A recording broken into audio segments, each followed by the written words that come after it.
अपने मुल्क में हिजाब का मैटर चल रहा है, आपको मालूम है ना?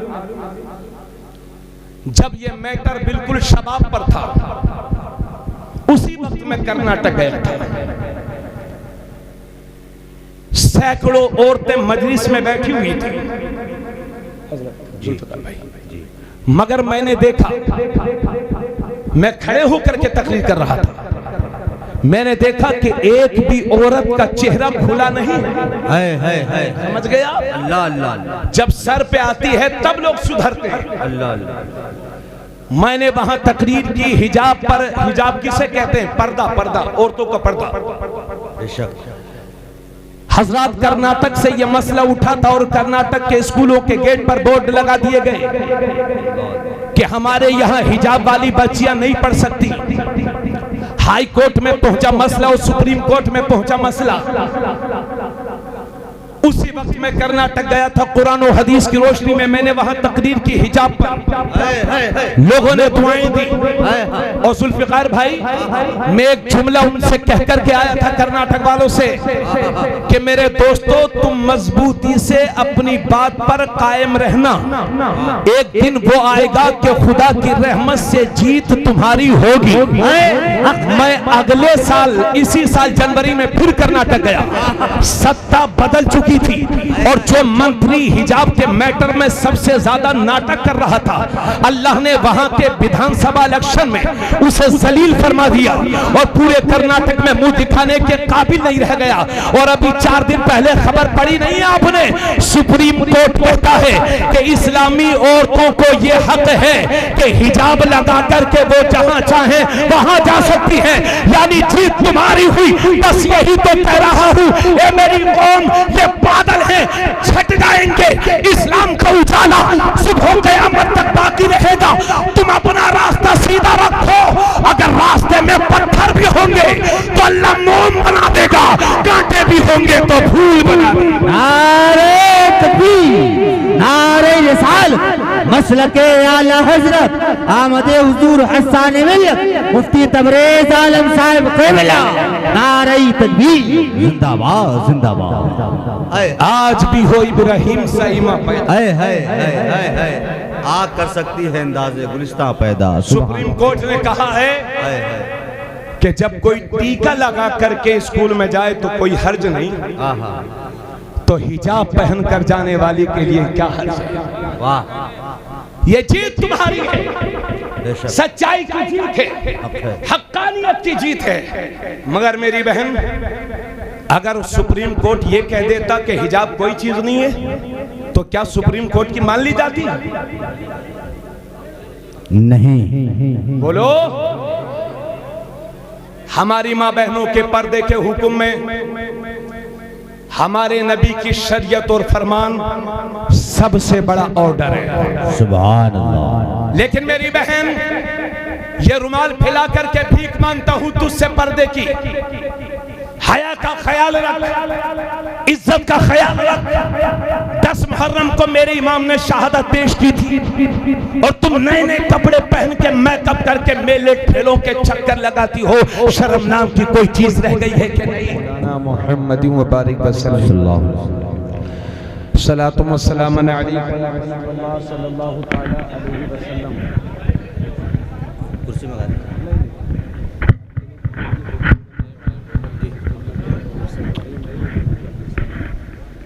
आप लोग इस तरह जो है इंतशार ना करें। मौलाना साहब क़िबला, आप संभालें इनको ज़रा सा। खतीब अहले सुन्नत हज़रत क़ारी फ़िरोज़ आलम साहब, जिनकी ज़ेरे क़ियादत ये जलसा जारी है, अल्लाह ताला हज़रत की उम्र में बरकतें अता फरमाए। आमीन सुम्मा आमीन। और इस जलसे को शरफ़ क़बूलियत से माला माल फरमाए। आमीन सुम्मा। अल्लाह रब्बुल इज़्ज़त कुरान करीम में इरशाद फरमाता है, मौलाना रियाज साहब, आप किसी को पानी मत दीजिए, बाद में दीजिएगा, वरना रात भर पानी पड़वाते रहेंगे, ना हजरत को जाने देंगे ना जलसा होने देंगे।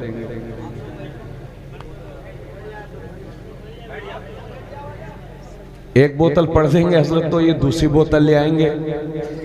दूसरी बोतल तो तीसरी बोतल भी तैयार हो जाएगी। 4 बच्चे हैं तो फिर 4 बच्चों की तरफ से 1-1 बोतल।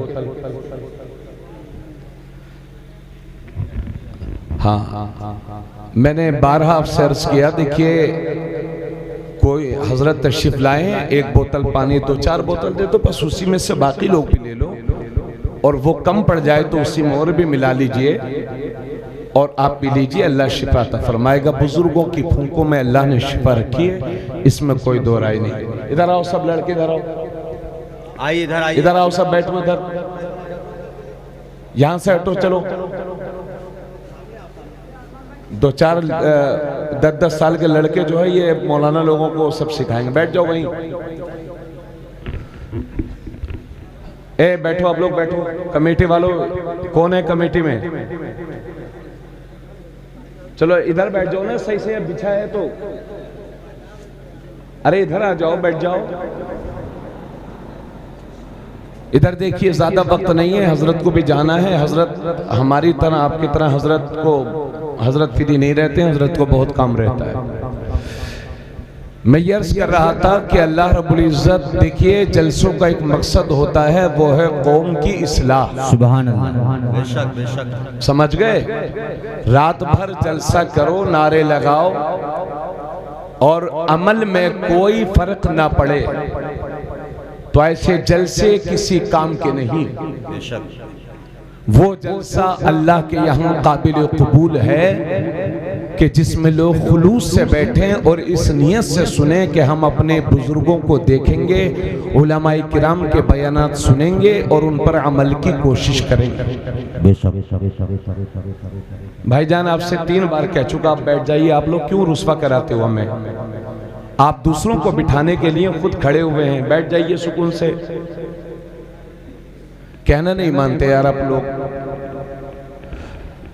अल्लाह फरमाता है, ए ईमान वालो, या अय्युहल्लज़ीना आमनू, ए ईमान वालो, उदखुलू फिस्सिल्मि काफ़ा, इस्लाम में मुकम्मल तौर से दाखिल हो जाओ। वाह। वला तत्तबिउ खुतवातिश शैतान, और शैतान की पैरवी न करो, शैतान के पीछे पीछे न चलो। इन्नहु लकुम अदुव्वुम मुबीन, क्योंकि शैतान इंसान का खुला हुआ दुश्मन है। बेशक। फिर से सुन लीजिए मेरी बात, और मेरी माँ बहनों आप भी सोए। मोबाइल वाले लड़के, ए पीछे मोबाइल, पीले कुर्ते वाले बाबू निकल के चले आओ औरतों में से। अजनबी औरतों के दरमियान जवान लड़कों का खड़ा होना नाजायज और हराम है।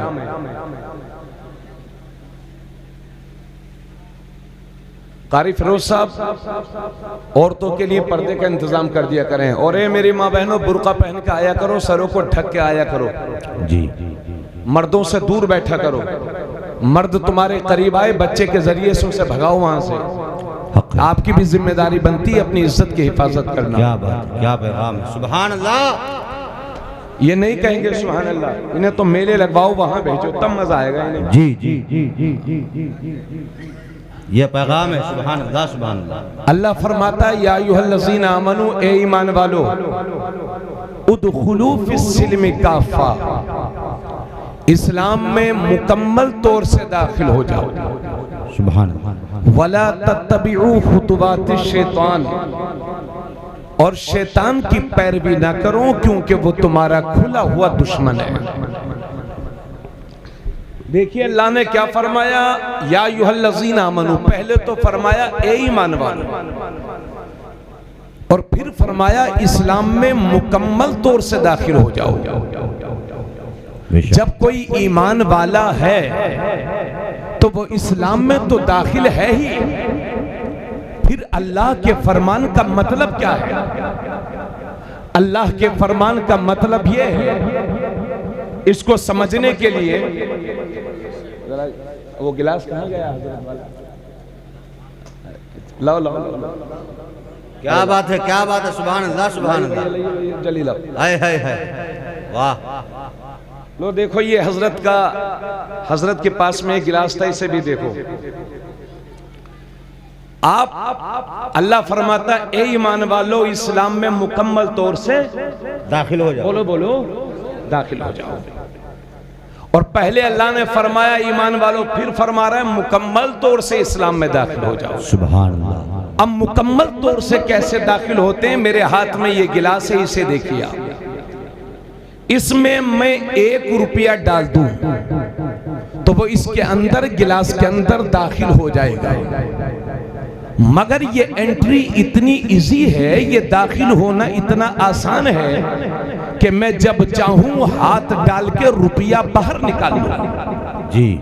और फिर एक काम करिए, इसी पानी में आप थोड़ा सा रंग डाल दीजिए, फिर दुनिया की कोई ताकत पानी से रंग को जुदा नहीं कर सकती।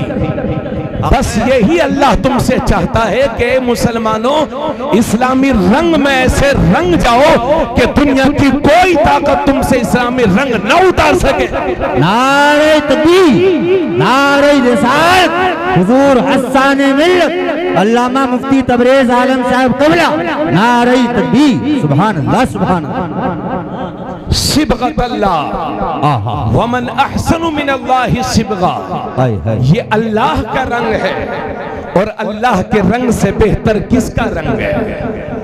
आपको समझ में नहीं आ रहा? जरा थोड़ा सा बोलिए और मोहब्बत से कहिए सुभान अल्लाह, सुभान अल्लाह। समझ गए आप इस्लाम में आपको कैसे दाखिल होना है? हाय हाय हाय। इस्लामी रंग में ऐसे रंग जाओ हाय हाय कि दुनिया की कोई ताकत तुमसे इस्लामी रंग ना हटा सके। हक है, वाह वाह वाह। अब नाम है अब्दुल रहमान, हाय हाय हाय। तो ईमान को छुपाने के लिए किसी को अपना नाम राजू ना बताओ। अल्लाह अल्लाह अल्लाह अल्लाह। नाम है मोहम्मद, तो किसी के डर से अपना नाम शानू मुन्ना ना बताओ। अगर बाप ने नाम मोहम्मद रखा है और कोई 1 लाख बुत परस्तों की भीड़ में पूछे नाम क्या है, तो शान से बताया करो मेरे बाप ने मेरा नाम मोहम्मद रखा है। जिंदाबाद जिंदाबाद, सुभान सुभान। उसमें के मुसलमान बनने की जरूरत है। हाय हाय। समझ गए मेरी कौम के नौजवानों? बहुत बड़ा जुमला है, बहुत बड़ा मैं पैगाम है। सोचता यह हूँ हाय हाय कि आपकी क्या क्या इस्लाह करूं। इधर देखिए, मेरी बात पर तवज्जो रखिए। मैं ये कह रहा था कि इस्लाम में मुकम्मल तौर से दाखिल हो जाओ। थोड़ा सा बोलिए, इस्लाम में मुकम्मल तौर से दाखिल हो जाओ। अब आप मुझे बताएं, जब हम अपने बच्चों को देखते हैं, अपने नौजवान बच्चों को देखते हैं, 20-20 साल, 25-25 साल वालों को, याद रखिए किसी भी कौम का मुस्तकबिल अगर रोशन होता है तो बूढ़ों से नहीं, नौजवानों से। हक है, हक है। अगर जिस कौम के नौजवान मुतहर्रिक हैं उस कौम की तूती बोलेगी। हक है। जिस कौम के लोग सोए हुए हैं उस कौम को दुनिया मिटाने की कोशिश करेगी। इसलिए अब मेरी बात को तवज्जो से सुनिए। जब हम अपने बच्चों की हालत देखते हैं, हमारा बच्चा 10 साल का हुआ तो हमने 100 रुपए दे दिए, जाओ बेटे बालों को कलर करवा लो। अब ये अच्छे खासे अल्लाह ने काले बाल बनाए हैं, तो कोई इन्हें नीले करवा रहा है, कोई पीले करवा रहा है। जब हमारा बच्चा 13-14 साल का हुआ तो दादी दुआ करते करते दुनिया से चली गई, अल्लाह हमें पोता दे देना। लेकिन ये दुनिया पहन के पोती बना घूम रहा है। हजरत, हमारे कितने नौजवानों के कानों में दुनिया होती है, दुनिया। अरे भाई, जब अल्लाह ने तुझे मर्द बनाया तो मर्द बन के रहना। ये औरतों वाली आदतें तेरे अंदर कहां से आ गई हैं? और सुनिए, हमारा नौजवान अगर ये 15 साल का हो गया तो उसके बाप ने 50,000 रुपए का मोबाइल लेकर अपने बच्चों को लफंगा बनने पर मजबूर किया है। सच है। हमारा बच्चा 18 साल का हो गया तो अब 1 लाख की मोटरसाइकिल है, 1 लाख की मोटरसाइकिल है, 50,000 रुपए का मोबाइल जेब में है, फटी हुई पैंट पहने हैं, हाथ में कड़ा पहने हैं, गले में जंजीर पहने हैं। न छोटे पर शफकत का पता है, न बड़े का अदब पता है, न उलमा की इज्जत जानते हैं, न नमाज पूरी याद है, न रोजे के मसाइल याद है, और कभी कभी तो चेहरा देख के नहीं लगता ये किसी मुसलमान का बच्चा है। फजा में तुम हो न सारा तो तमद्दुन में हुनूद ये मुसलमान हैं कि जिन्हें देख के शर्माए यहूद। अल्लाह अल्लाह अल्लाह अल्लाह। अगर मैं गलत बोल रहा हूं गंगा करवा लो तो बोलो भाई। कलमा पढ़ते हो नबी का, नारे हैं कि नबी का दामन नहीं छोड़ेंगे, मगर आपने नबी का दामन कब पकड़ा है? अगर बंबई वाला फटी हुई पैंट पहने हैं तो गंगापुर वाला भी फटी हुई पैंट पहनेगा। अगर बंबई वाले ने जंजीर गले में पहन ली है तो गंगापुर वाला भी जंजीर गले में पहनेगा। अगर बंबई वाले ने चश्मा लगा लिया है तो ये भी 20 रुपए का चश्मा लगाएगा। अगर बंबई में डांस हो रहा है तो यहाँ भी डांस होगा। अरे जब तुम गुलाम हो मदीने वाले के तो आदतें तुम बंबई वाले की अपना रहे हो। ये फिल्मी एक्टर तुम्हारे पेशवा नहीं है, ये गाना गाने वाले तुम्हारे पेशवा नहीं है, ये नाचने वाले तुम्हारे पेशवा नहीं है। अरे तुम तो खुशनसीब ऐसे हो कि अगर कायनात की सबसे मुकद्दस हस्ती का दामन अगर किसी को मिला है तो वो कौमे मुस्लिम को मिला है, वो तुम्हारे हाथ में है। क्या तुम्हारे नबी से बढ़कर कोई इंसान हो सकता है? क्या तुम्हारे नबी से बढ़कर कोई जात हो सकती है? क्या तुम्हारे नबी से बढ़कर कोई मेहमाने कौम हो सकता है? क्या तुम्हारे नबी से बढ़कर कोई हसीन हो सकता है? क्या तुम्हारे नबी से बेहतरीन तालीम देने वाला दुनिया में कोई हो सकता है? तो फिर क्यों अपने नबी का छोड़ के इधर उधर घूम रहे हो? हजरत गिरामी, इसलिए आज ही से अमल कर लो कि की मोहम्मद से वफा तूने तो हम तेरे हैं, ये जहां चीज है क्या लोहो कलम के। नारे तकबीर, हाथों को फिजाओं में लहरा के जिंदा दिली का मुजाहरा कर। नारे तकबीर, नारे रिसाल, मसलके आला हजरत आमदे हुजूर असाने मिल्लत हजरत अल्लामा मुफ्ती तबरेज आलम साहब कबिला। नारे तकबीर, जिंदाबाद जिंदाबाद, सुभान अल्लाह। अरे भाई माइक वालों थोड़ी सी आवाज बढ़ा दीजिए। मेरी बात आपको समझ में आ रही है कि नहीं? बोलो भाई बच्चों, आप किसके गुलाम हैं? आप किसके गुलाम हैं? हुजूर के गुलाम है ना। सुन लीजिए, आपके मजहब में कड़ा पहनना जायज नहीं है। बेशक आपके मजहब में कड़ा पहनना जायज नहीं है, नाजायजो हराम है। बेशक किसी के मजहब में जायज हो तो वो पहने, हमें उससे कोई गर्ज नहीं है। मर्द को सिर्फ एक अंगूठी चांदी की जिसका वजन 4.5 माशा से कम हो, सिर्फ एक अंगूठी मर्द को चांदी की पहनना जायज है। उसके अलावा किसी किस्म का धात, लोहा, सोना, चांदी, पीतल, तांबा, ये सब के सब नाजायज हराम है। अगर कोई सोने की या तांबे की या लोहे की जंजीर पहनकर या हाथ में कड़ा पहनकर नमाज पढ़ेगा तो उसकी नमाज कबूल नहीं होगी। ऐसी नमाज दोहराना वाजिब है। सुन रहे हो भाई? हाँ, इतनी आदतें बिगड़ गई हैं मुसलमानों के बच्चों की, बस अल्लाह रहम करे इस कौम पर। बोलो भाई, मैं गलत बोल रहा हूं क्या सही बोल रहा हूं? थोड़ी सी देर और सुनिए, बस टाइम होने वाला है, परेशान नहीं करेंगे मगर चंद बातें। तो एक तरफ तो ये हाल है और दूसरी तरफ हाल ये है, मुल्क के हालात ये हैं कि कभी राजस्थान में, कभी पंजाब में, कभी हरियाणा में, कभी राजस्थान में, कभी गुजरात में चंद गुंडे मिलकर के हमारे बच्चों को घेर लेते हैं और जबरदस्ती नाकुफरिया नारा लगवाते हैं, यानी ऐसी बोली बुलवाते हैं जिसे इस्लाम में बोलना कुफ्र है। ऐसे नारे लगवाते हैं जो शिरकिया नारे हैं, जो कुफरिया नारे हैं, जिन्हें कहना कुफ्र है। ए मेरी कौम के लोगों, अल्लाह के नबी फरमाते हैं, ए लोगों अपने बच्चों को अच्छी तरबियत दो, क्योंकि एक बाप की तरफ से उसके बेटे के लिए जो सबसे बड़ा गिफ्ट होता है वो बेहतरीन तरबियत होती है। अगर आप गिफ्ट नहीं देंगे तो एक बार रोएगा और बेहतरीन तरबियत नहीं देंगे तो जिंदगी भर खुद भी रोएगा और आपको भी रुलाएगा।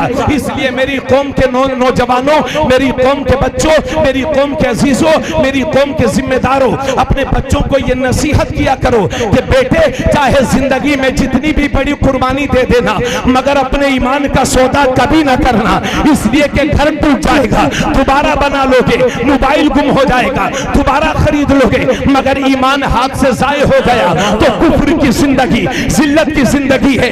इसलिए गंगापुर वालों, आपका भाई आपसे एक बात कह करके जा रहा है, आज के दौर में जान बचाने से ज्यादा ईमान बचाने की फिक्र कीजिए, जान बचाने से ज्यादा ईमान बचाने की फिक्र कीजिए। तो चंद लोग हमारे बच्चों को घेर लेते हैं और जबरदस्ती नारे, कुफरी नारे लगवाते हैं, शिरकी नारे लगवाते हैं। अल्लाह और उसके रसूल का वास्ता दे करके कहता हूँ और आपके लिए दुआ करता हूँ, अल्लाह आपकी जानो माल की हिफाजत करे, मेरी भी जानो माल की हिफाजत करे, मगर कोई गारंटी नहीं कि कब किसके साथ क्या हो जाए। अल्लाह न करे कि ऐसे हालात आपके सामने पेश आ जाएं, तो खुदा का वास्ता दे करके कहता हूँ कि जिंदगी की आखिरी सांस तक अपनी जबान पर कुफ्र की गिलाजत से पाक रखना, अपनी जबान पर कुफ्री नारे ना लाना और आखिरी दम तक ला इलाहा इल्लल्लाह बोलते रहना, क्योंकि अगर मौत का वक्त नहीं आया है तो कोई मार नहीं सकता और मौत का वक्त आ गया है तो कोई बचा नहीं सकता, मगर जिंदगी की आखिरी सांस तक ला इलाहा इल्लल्लाह बोलते रहना, क्योंकि इसी हालत में अगर मर भी जाओगे तो शहीद कहलाओगे और बच जाओगे तो गाजी कहलाओगे। नारे तकबीर, जरा मोहब्बत से नारे रिसालत, मसलके आला हजरत, अजमत दीन मुस्तफा, नारे तकबीर, नारे रिसालत। बहुत अच्छा, सुभान अल्लाह, बहुत अच्छा। क्या कहना? गाजी उसे कहते हैं, इधर देखें, कोई भी औरत, वो हमारी बुजुर्ग खातून है, अल्लाह उनकी उम्र में बरकत दे, किसी भी औरत के लिए ये जायज नहीं है कि मजमे में आकर के इनाम दे। क्या कहना? किसी भी औरत के लिए ये जायज नहीं है कि पीर साहब के हाथ पैर दबाए। हाँ, बहुत आजकल अलग अलग तरह के क्वालिटी के पीर घूम रहे हैं। अरे ऐसे लोगों से मुरीद हुआ करो। क्या कहना? आज हुजूर हस्सान मिल्लत तशरीफ लाए हैं, इनकी सियादत की मैं कसम खा सकता हूँ। अल्लाहु अकबर, अल्लाह। और ये वो लोग हैं, ये वो शख्सियत हैं कि जिनकी रगों में सैयदा फातिमा ज़हरा का खून दौड़ रहा है। ऐसे पीरों से मुरीद हुआ करो जो शरीयत पर मजबूती से कायम हो। और आज के दौर में एक चीज और कह दूं, उसी पीर से मुरीद हुई कि जिसके दिल में आला हजरत अजीमुल बरकत का अदब व एहतराम हो। क्या कहना? और अगर आज के दौर में किसी की सुन्नियत को परखना हो तो उसके सामने इमाम अहमद रजा का जिक्र कर दो, अगर चेहरे पर 12 बज जाए तो समझ जाओ कि गद्दारे मुस्तफा है, और चेहरे पर खुशी के आसार जाहिर हो जाए तो समझ जाओ कि वफादारे मुस्तफा। बहुत अच्छे, वाह वाह वाह, सुभान अल्लाह, सुभान अल्लाह। आला हजरत मेयार है, मियां मेयार।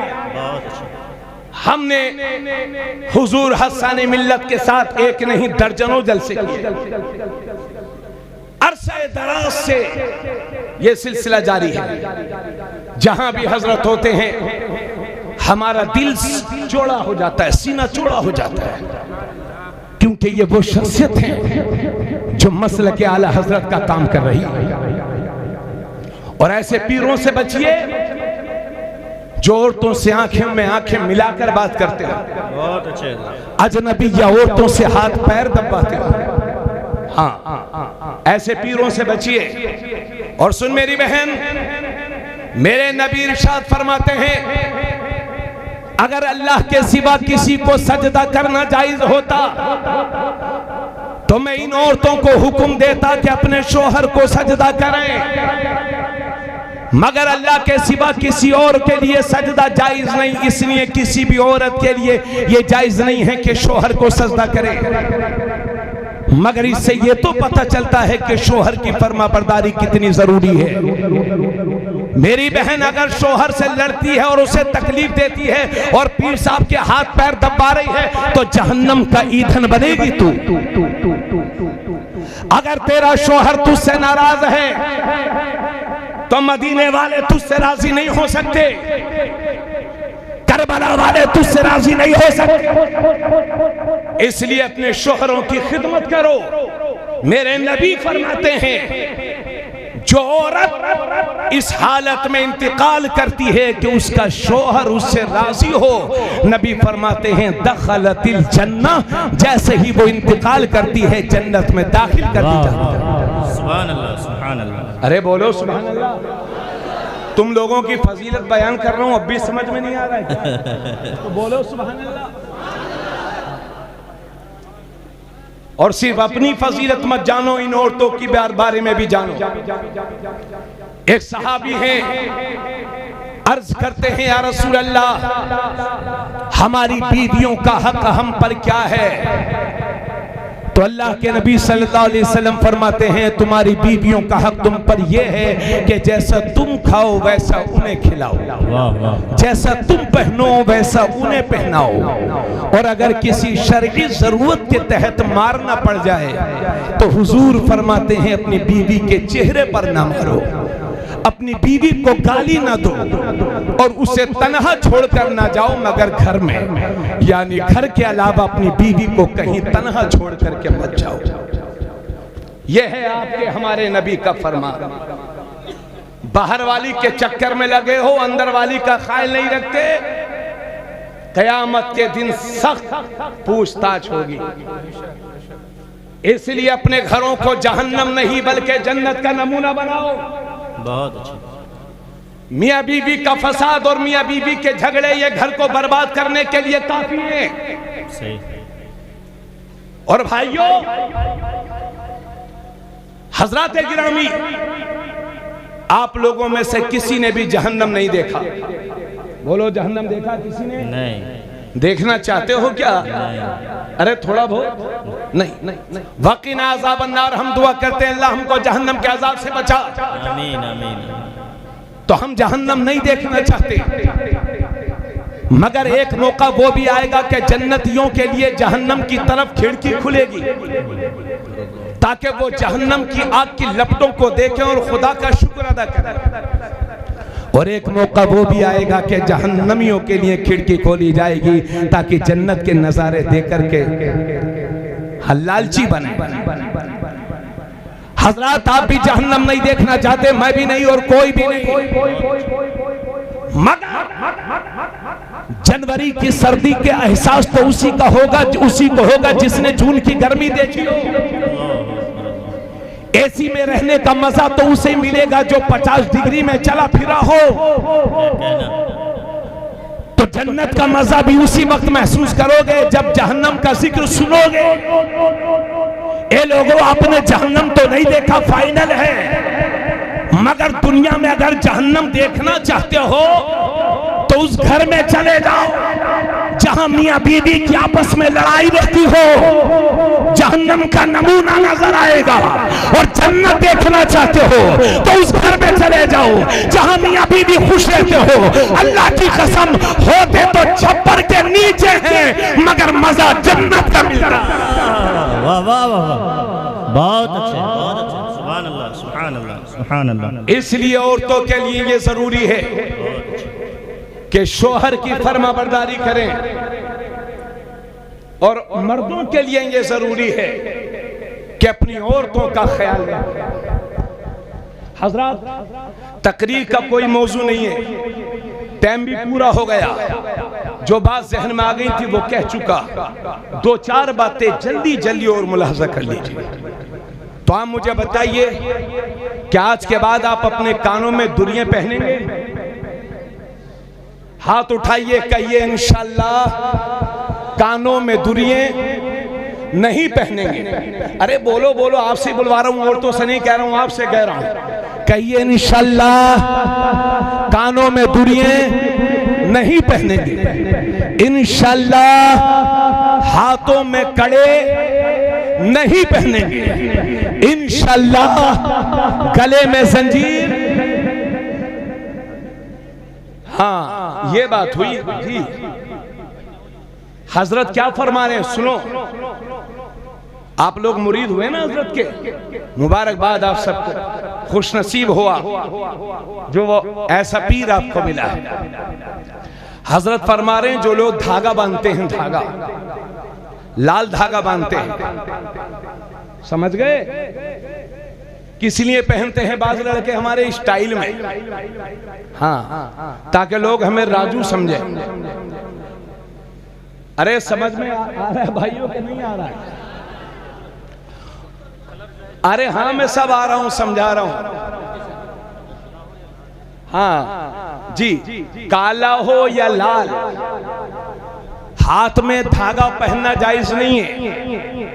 अब कुछ लोग जाते हैं अजमेर शरीफ के साहब अजमेर शरीफ से लाए हैं, हमें जिसे मदीने वाले ने हराम कह दिया हो तो कोई सी भी शरीफ से ले आओ, जायज नहीं है। अरे आप लोग बोलो थोड़ा सा। बहुत सारे लोग छल्ले लेके आते हैं, छल्ले के अजमेर से लाए हैं, हमें अजमेर से खाली छल्ला लेकर आया, नमाज ना मिल पाई तुझे, खाली जिंदगी भर इलायची दाने और मिठाइयां लाते रहोगे अजमेर शरीफ से, कभी नमाज नफिल रोजे नहीं लाए,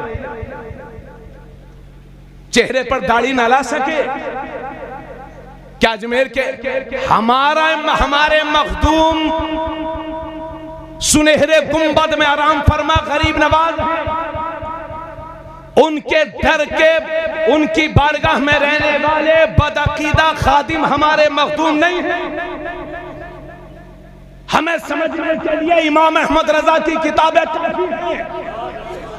गरीब नवाज ने हिंदुस्तान में इस्लाम को फैलाया है, इमाम अहमद रजा ने बचाया है।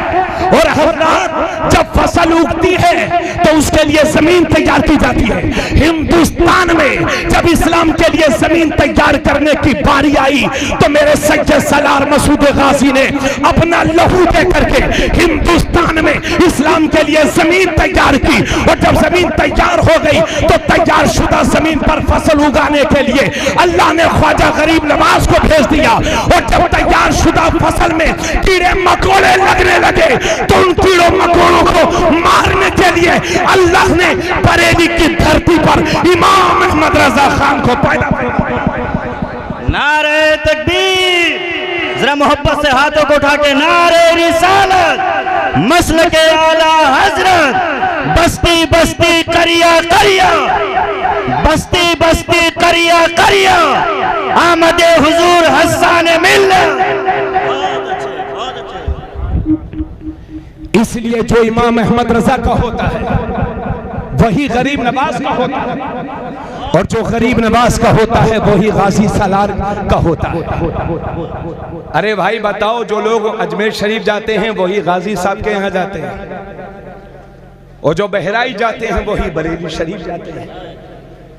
जो इनमें से किसी एक का मुनकिर है वो सबका मुनकिर है। और आजकल आप लोग सेठ हो गए हो ना, सेठ, हाँ, तो आपको लखपति दामाद चाहिए।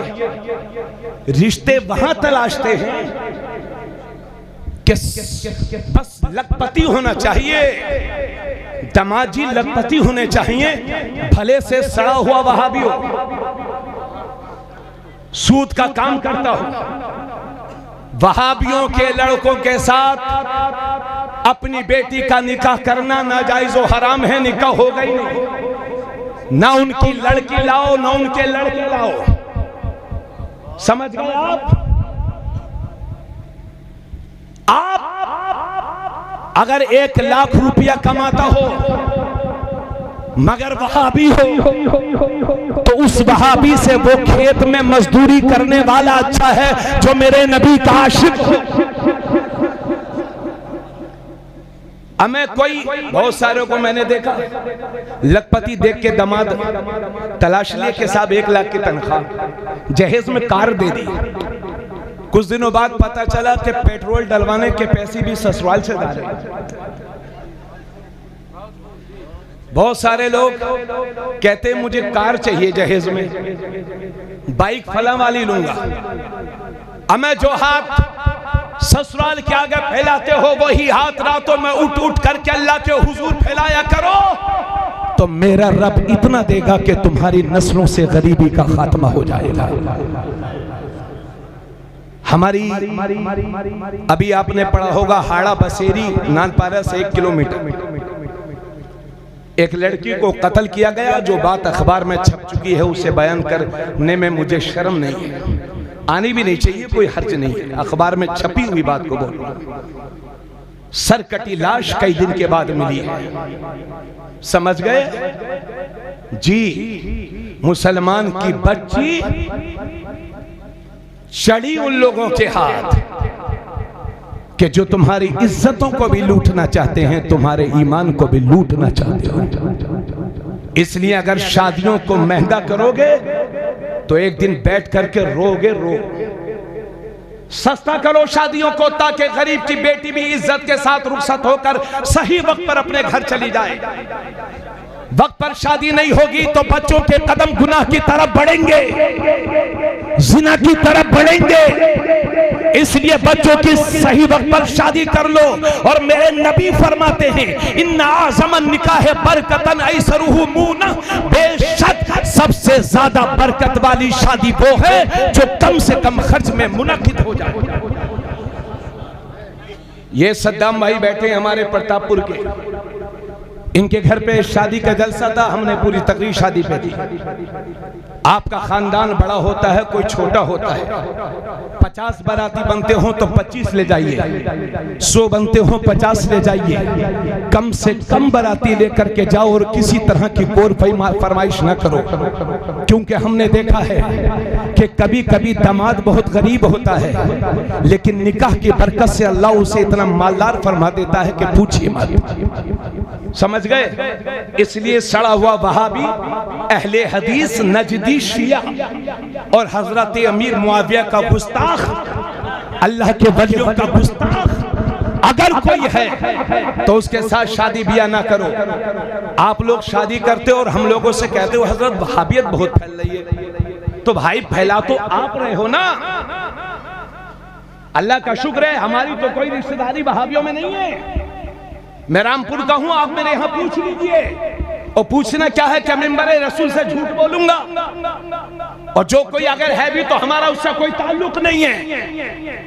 इसलिए नियत जैसी रहती है वैसे ही मामला होता है। अगर आपने पहले ही दिन से नियत कर ली कि अपनी बच्ची की शादी नौजवान सुन्नी के साथ करूंगा, तो इंशाल्लाह आपको सुन्नी भी मिलेगा और मालदार भी मिलेगा। तो शादियों को सस्ता करो। बात मेरी समझ में आ रही है कि नहीं? हाथ में कड़ा न पहनिए, जंजीर न पहनिए, और ए बच्चों, फटी हुई पैंट पहनना, फटा हुआ कपड़ा पहनना, इसमें नहूसत है, नहूसत। और पैबंद लगा कपड़ा पहनना ये मेरे नबी की सुन्नत है। तो कपड़ा फट जाए तो उसे सिल लो। इसलिए ये फटी हुई, अमा अजीब जमाना है भाई, अजीब लोग हैं। पहले फटी हुई पैंट कोई पहनता था तो समझते थे बहुत गरीब आदमी है, और अब तो फटी हुई पैंट जो जितनी ज्यादा फटी, अरे बड़ा आदमी है भाई, फटी हुई पैंट पहन। हमें फटी हुई पैंट फटीचर आदमी पहनता है। इसलिए ये स्टाइल बंबई वाला छोड़ो और मदीने वाले की आदतों को अपनाओ। आखिरी बात, मन तमस्सक बिसुन्नती इंद फसाद उम्मती फलहु अजरु मियती शहीद। हुजूर फरमाते हैं कि जिसने मेरी उम्मत के बिगाड़ के वक्त मेरी किसी सुन्नत को जिंदा किया, यानी ऐसी सुन्नत पर अमल किया कि जिसे लोगों ने छोड़ दिया हो, हुजूर फरमाते हैं कि जिसने मेरी किसी मुर्दा सुन्नत को जिंदा किया तो अल्लाह उसे 100 शहीदों का सवाब अता फरमाएगा। थोड़ा सा बोलिए, आवाज आनी चाहिए चारों तरफ से। हुजूर फरमाते हैं जिसने मेरी सुन्नत पर अमल किया तो उसे 100 शहीदों का सवाब। और सुन लीजिए, अगर हिम्मत हो तो सुनिए, सुन्नतें तो हुजूर की बहुत हैं, मगर आज के दौर में सबसे मजलूम सुन्नत ये दाढ़ी है जी। अगर कोई दाढ़ी रख ले तो उसकी माँ सबसे पहले कहती है, नौजवान अगर कोई दाढ़ी रख ले तो माँ कहती है, अरे बेटे अभी तूने क्यों दाढ़ी रख ली, अभी तेरी उम्र थोड़ी हुई है, अभी तो तेरे अब्बा की भी दाढ़ी नहीं आई है जी। और अगर किसी ने दाढ़ी रख ली तो रिश्तेदार कहते हैं बहुत बड़ा मुल्ला बन गया है, लगता किसी मजार को घेरेगा। पड़ोसी कहेंगे ओहो मुल्ला बना है, कहीं का कोई मदरसे बेच के खाएगा। अमा जब तुम खुद अपने नबी की सुन्नतों का मजाक उड़ाओगे तो तुम्हारा ये हश्र नहीं होगा तो और क्या होगा। ये दाढ़ी मेरे नबी की सुन्नत है, सारे वलियों की सुन्नत, सारे नबियों की सुन्नत, हर सहाबी की सुन्नत है चेहरे पर दाढ़ी। और याद रहे इस्लाम के दुश्मनों को तलवार की नोक से उतनी तकलीफ नहीं होती जितनी मुसलमान की दाढ़ी से होती। इसलिए हिम्मत पैदा करो। और बहुत सारे हमारे हजरत 65 साल के, बुरा मत मानिएगा, और बुरा मानिएगा तो कोई बात नहीं है। हाँ, कहीं ऐसा ना हो कि हुजूर कब्र में देखकर तुमसे चेहरा फेर ले। बाज लोगों की उम्र 60 साल 70 साल, दांत बस 4-5 रह गए, मगर हफ्ते में रोजाना, हफ्ते में एक बार उस तरह चलना ही चलना। अरे भाइयों, बुढ़ापे में चेहरे पर दाढ़ी अच्छी लगती है, वरना रिश्तेदार भी इज्जत नहीं करते उसकी।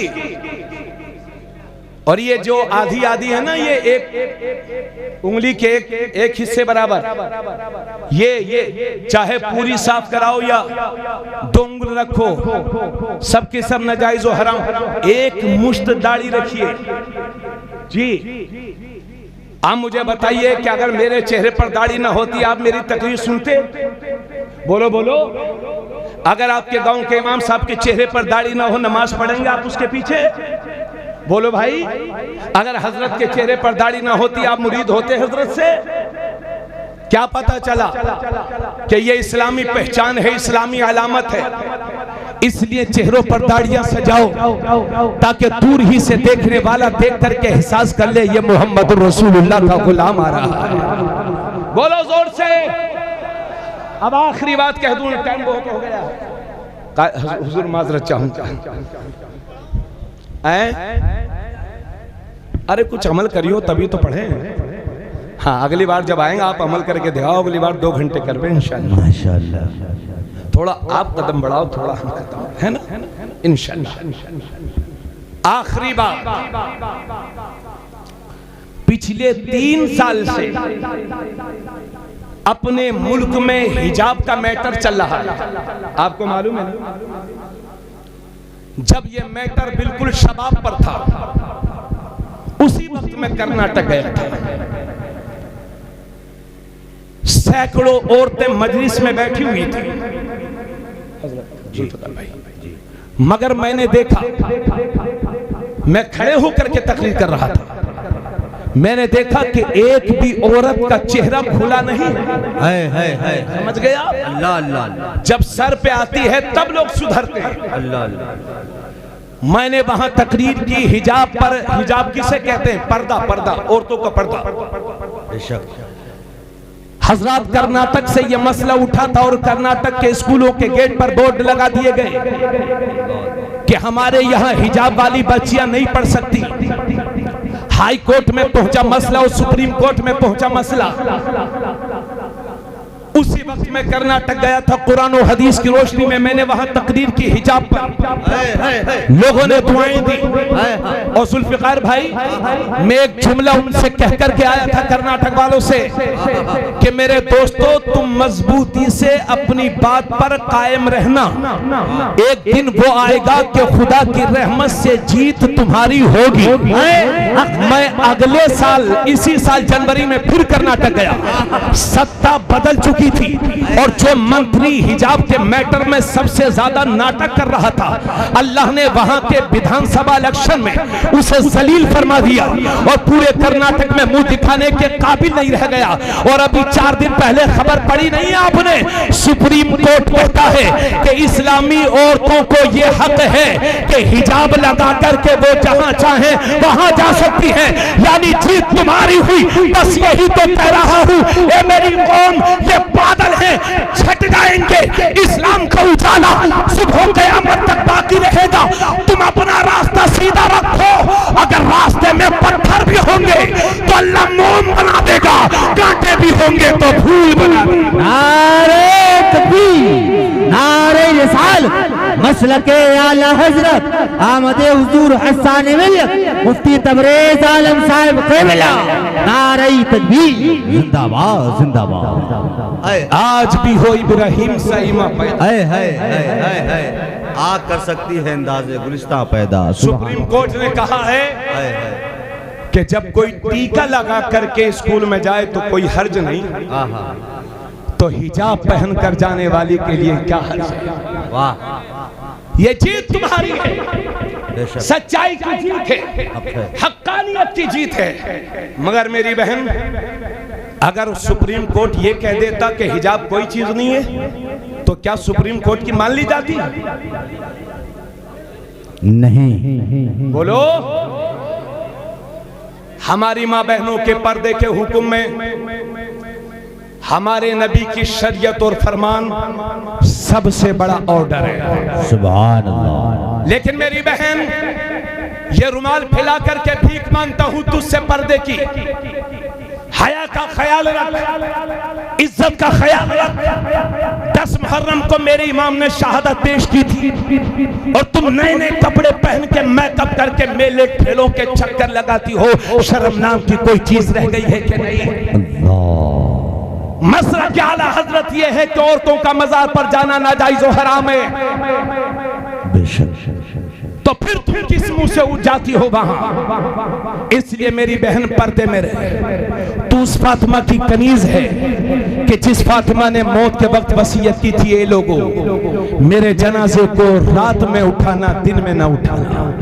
कहीं ऐसा ना हो कि जनाजा दिन में उठे तो किसी अजनबी की नजर मेरे जनाजे पर पड़ जाए। उस फातिमा की कनीज हो। इसलिए मेरी बहन, बगैर बुर्के के, बगैर जरूरत के घर से बाहर ना निकला कर, पर्दे का एहतमाम कर। और ये लोगों, खुले कुफ्र से भी बचो और वहाबियत की शक्ल में छुपे कुफ्र से भी बचो। सुन्नियत पर मजबूती के साथ कायम रहो। मसलके आला हजरत ही राह निजात है। वमा अलैना इल्लल बलाग। अस्सलामु अलैकुम।